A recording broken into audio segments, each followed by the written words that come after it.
20 minute से आधा घंटा आप लोगों को मिलता है, उसमें आपके पास पेपर पेन भी होता है, वो कहते हैं आप मरीज की हिस्ट्री लें, उसका एग्जामिनेशन करें।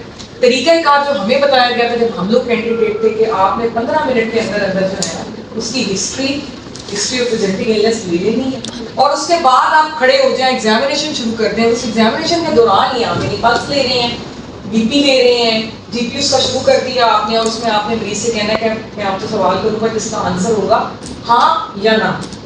ठीक है, leading questions, you are allowed to ask leading questions in systemic review ताकि आपका टाइम बचे। तो systemic review, personal history, past history, socio economical, family history, ये सारा कुछ जो है वो आपने ड्यूरिंग एग्जामिनेशन करना होता है। उसका तरीका मैंने जो बनाया था वो ये बनाया था कि जो पेज वहां पे मिलता है उसके ऊपर मैं लिख लेती थी बायोडाटा, यानी हेडिंग के लिए presenting complaint, history of presenting illness, ठीक है, थोड़ा सा गैप देके past history, personal history, family history, socio economical, ताकि कोई चीज मिस ना हो जाए, और उसके बाद मैं उसको फिल कर देती।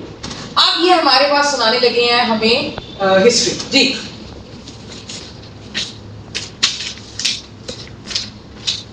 My patient Wasim Sultan, 25 years of age, Muslim, non-married, resident of Nankana Sahib, admitted to M3 on 31 July 2024 via OPD.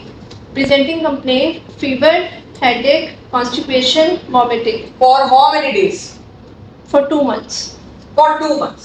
Fever, headache, vomiting and constipation for 2 months. अगर ये 2 months ना होता और कोई कंप्लेंट जो है वो पहले आई होती, कोई बाद में आई होती, तो उसको क्रोनोलॉजिकल ऑर्डर के अंदर जो है वो नहीं हुआ, तो मंडे को होगा। Thank you. तो अगर वो मतलब पहले कोई आई होती, कोई बाद में आई होती, तो हम उसको क्रोनोलॉजिकल ऑर्डर में ले लेते थे। सबसे पहले कौन सी आई, फिर उसके बाद कौन सी, फिर उसके बाद कौन सी, लेकिन ये सारी की सारी इन्होंने बताया कि 2 महीने से।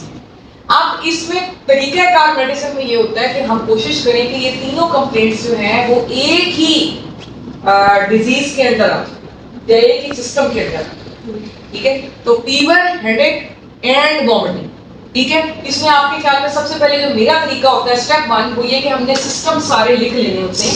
जो बिगिनर्स होते हैं उनके लिए मैं ये कहती हूँ, serious, CNS, CIT, respiratory, endocrine, blood, musculoskeletal, psychiatric, सब सिम्टम्स सारे सिस्टम्स लिख लिए। अब मैंने देखना है कि ये फीवर, हेडेक और वॉमिटिंग तीनों चीजें किस किस सिस्टम में डिजीज की सूरत में आ सकती हैं। लेट्स से सीएनएस ले लें, तो कौन सी डिजीज होगी सीएनएस में जो ये सिस्टम सिम्पटम्स कॉज कर सकती है? मेनिंजाइटिस, एंसेफेलाइटिस और सेप्सिस हो सकती है। क्या हो सकता है? सेप्सिस, विच सेप्सिस?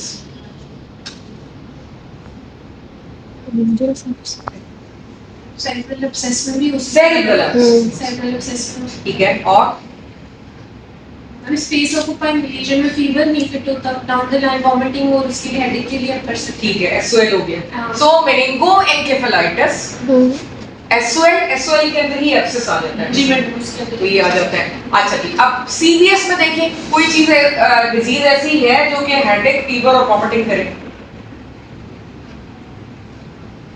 एंडोकार्डाइटिस, तो सकता है हेडेक जो है पूरा नॉन स्पेसिफिक सब चीज है, तो इसलिए वो हो सकता है, ठीक है। और टाइफाइड हो सकता है, और टाइफाइड अभी तो सीरियस हमारा स्टेप 1 है कि हमने सिस्टम्स लिख लिए। अब हम देख रहे हैं कि सिस्टम्स में क्या क्या चीजें हो सकती हैं। रूमेटिक फीवर भी हो सकता है, अगर बच्चा यंग है रूमेटिक फीवर के लिए भी हो सकता है।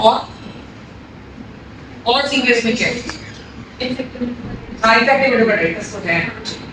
चलो ठीक है, उसके बाद आ जाओ जीआईटी, गैस्ट्रोएंटेराइटिस,